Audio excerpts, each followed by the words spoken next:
Years-old tubing is likely to be responsible for the delay in re-entering the Pike River mine. But the last-minute delay didn't stop the families making an emotional trip up to the entrance of the mine today, where 29 men lost their lives more than 8 years ago.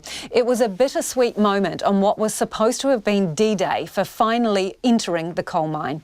Our reporter Logan Church is in Greymouth and he joins us via live view. Logan.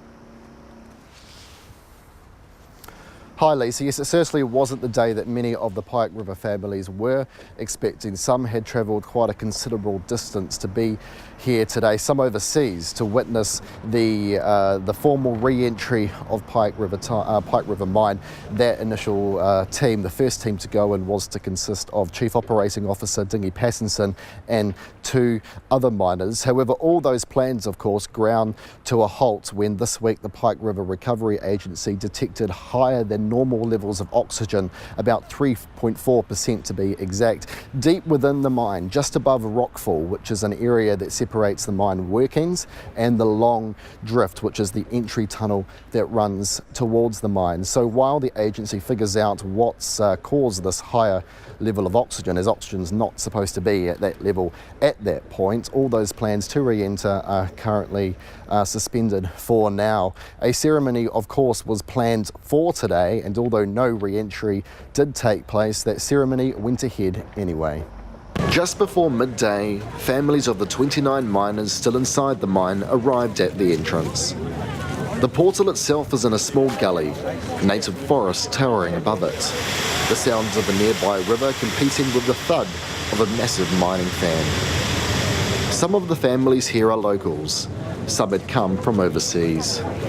The plan was for a loader, which is sort of like a bulldozer, to come up the hill here, drive into the portal 30 metres down the mine to the concrete seal, remove the last of the concrete so the first 3 miners can enter the mine.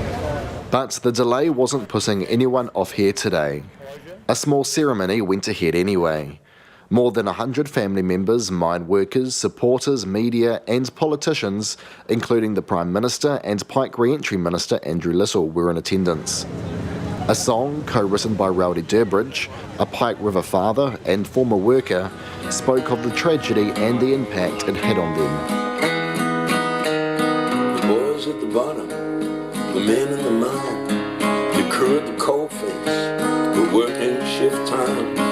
Family members Anna Osborne and Sonia Rockhouse also made speeches, as well as agency staff and Andrew Little. I brought with me an additional member of the team for the period from now on. It is St. Barbara. Now, St. Barbara is the patron saint of mining and tunnelling. I think she's going to be placed somewhere at a place at the entrance here, and she will provide that just a little bit of symbolic guidance and oversight as the project continues from here on in. Joanne Ufer travelled from Singleton in Australia this week, expecting to see the mine re-entered. She lost her son Josh in the explosion. But even after she heard the news it was delayed, she told me it was well worth coming. It's been half a decade since she's been at the mine site. Right here, I came up probably about 4 or 5 years ago with a friend. Just the 2 of us, you know, obviously escorted up, but yeah, it wasn't a very good experience at the time, so I was a bit dubious about coming back today. But you know, just all the families being around and the positivity, despite the call yesterday to call the breaching of the seal off, you know, like, yeah, I just thought that it, you know, it's been where I need to be. I met Joanne at her home in Singleton in New South Wales last year, and at the time she said part of her didn't believe the re-entry would actually happen. And I think that was another reason why I wanted to be here in person, was, you know, to see it with my own eyes that this is actually happening. Disappointing that I haven't seen it this time, but you know, there might be the opportunity in weeks, months to come back over. You'd come back to see that? Yeah, I mean, obviously if it's next week, it's not going to happen. But you know, if it's in a week, in a month or a couple of months' time, yeah, I'll definitely be here. The Prime Minister didn't make a speech, but received a wooden box made for her by the family members. Afterwards, she was asked if she would return here when the re-entry actually happens. I'm actually going to leave it to the families. I think they've waited long enough, and I think it's important that we give them that time. But the big question is still when that re-entry will take place. The work stopped after unusually high oxygen levels, about 3.4%, were found in borehole 51, just above the rockfall deep in the mine tunnel. That was detected when work began drilling out the concrete seal 30 metres inside the mine. We can see rags being used to plug the holes the drill had already made in the seal. The bits of concrete were laying on the ground outside the mine. The problem is that no one knows how that oxygen got so far into the mine. But the agency's Chief Operating Officer, Dingy Pattinson, says he thinks a leak is likely in the tubing that runs out of one of the mine's many boreholes. They come out of your borehole singly, then they all meet and they run down in a big bundle.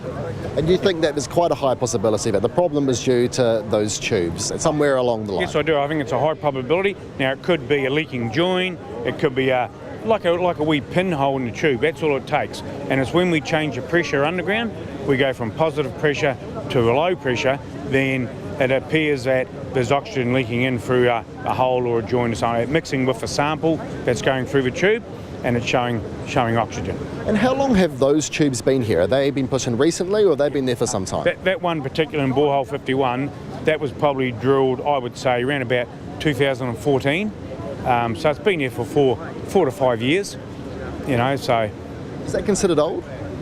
Oh no, it's not so much old. Tubes last for years, but it's an environment they're subject to. And it is a pretty harsh environment up here, in the winter time and everything like that. And yeah, so we'll take care of it. So for now, the mine stays shut, with no word yet when the re-entry will happen. At Pike River Mine, 4 checkpoints, Logan Church. 29 ghosts